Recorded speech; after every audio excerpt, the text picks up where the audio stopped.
ఇలా స్కూల్ ఉన్నదా లేదా? లేదా? ఎందుకు స్కూల్ ఎందుకు లేదు? ఎందుకు లేవు మమ్మీ స్కూలు? స్కూల్ ఎందుకు లేదు? ఎందుకు లేదు మమ్మీ? స్కూల్ లేదా? ఎందుకు లేదు?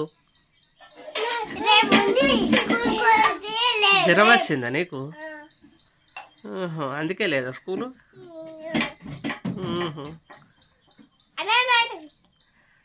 మరి ఇంటికాడనే ఉంటావా? ఇంటికాడనే ఉంటావా?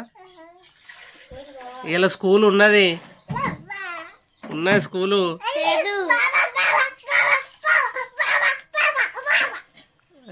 ఇలా స్కూల్ ఉన్నది, పోవాలి. నీ కాయ వచ్చిందా నిజంగానే?